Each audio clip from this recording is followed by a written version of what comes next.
One day, I was invited to go out to eat with a friend, and I came home fairly late, and my husband had already gone to sleep. My youngest was only 2 at the time, 2 or 3, and she woke up and she wanted me to lie down with her. So I did. I went and I lay down with her. And the next morning, I was woken by my children who came calling for me. Mommy, Mommy, Daddy's not waking up. I went to the bed and found my husband not responsive. And we called the ambulance, and it happened like this. Has anybody here had a medical emergency before? Any kind of a medical emergency. You know, it just goes like this. So what happens? He's not responsive. The ambulance comes. We take him to get a scan. They say that he's had a stroke and that there is brain damage and he's in a coma. And they don't know how long he'll be in the coma or what his state will be if he wakes up. So I'm sitting there. It's been 17 years of this man, a constant in my life, this beloved husband, wonderful father, mashallah, tabarakallah. My children are looking to me for answers. When is Daddy going to wake up? When is he coming home? When are you coming home? And I don't know what to tell them. So he's in the coma, and the people start coming. They come with gifts. They come with dua. They come with Quran. They come with love. How wonderful people come into your life when you need them. And I'm sitting there. I'm the one who has to phone his mother. This is her youngest child. And I have to tell her, he's in a coma. They don't know whether he's going to wake up. I have to hear a mother's heart breaking. And I have to go through all the scenarios. What if he stays in a coma for 3 years? What happens then? You know, there's an interesting thing that people do when somebody is in a coma. They come and they tell you miraculous stories. Have you heard those miraculous stories?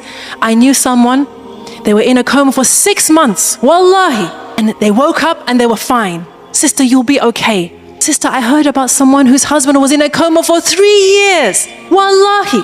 And when he woke up, everything was okay. They had another baby last year. They think this is comforting. I don't, because I don't know how to navigate my life with my husband in this coma. But Allah is the owner of the heavens and the earth, and He decides. So, Ya Rab, if he will be in a coma for however long, I accept.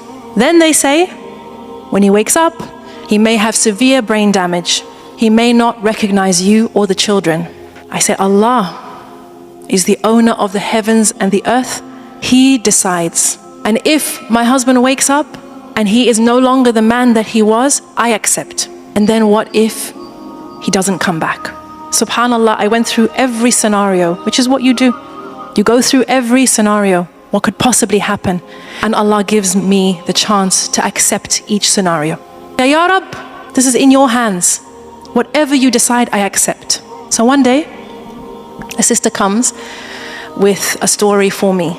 And this was a story that did give me comfort. She said, you know, there was a husband and a wife, and they had a child, they had a daughter. And this daughter, from when she was born, she was very ill. And the doctor said she wouldn't survive past 1 year, 2 years, 3 years, 4 years. But the daughter survived. Until one day she got too sick, and they took her into hospital, and the hospital staff said, you have to leave her here. So they come back the next day, and the doctors say, it's not looking good. She needs this, she needs that. And the man says to his wife, not yet. They come back the next day, doctors tell them the prognosis. The man says to his wife, not yet. Then they come back the next day, and the hospital staff tell them that their daughter has passed away. And the husband says to his wife, now. And they both fall into sujood of shukr. The hospital staff are shocked. What's happening here? And the parents explained, and they said, Allah blessed us with this child for 5 years, 6 years, longer than the doctor said. We were blessed to know her, to love her, to get the ajr of caring for her, of making sure she was comfortable. This is something to be grateful for. And if Allah subhanahu wa ta'ala decides to take her back, we decided we would only embrace gratitude. we would truly embody Alhamdulillah ala kulli hal. So, when after 2 weeks, I got the phone call and the doctor said that we tried to revive him, but your husband is no more. Your husband has returned to Allah. I said, Inna lillahi wa inna ilayhi raji'un. Thank you. I put down the phone and I went into sujood of shukr. Because of the 17 years, because of the 5 children, because of the love and the memories and the solace and the garment that I was blessed with for 17 years was on loan to me.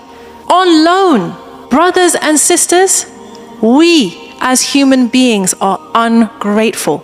If you go to the bottom of almost all our issues, you'll find ingratitude, taking things for granted, thinking we deserve more.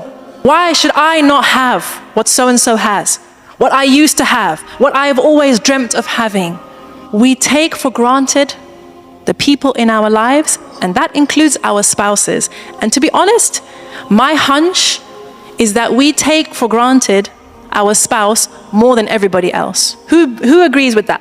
Who makes dua for their children all the time? But my point is this. Why do I tell this story? Because I want those of you who are married, those of you who inshallah will be married, I want you to wake up. I want you to wake up to the ni'mah that is right there beside you. The fact that another person has agreed to share their life with you, to build a life with you, to tolerate your nonsense, to make excuses for you, to love you in spite of your craziness, this is something to say alhamdulillah for.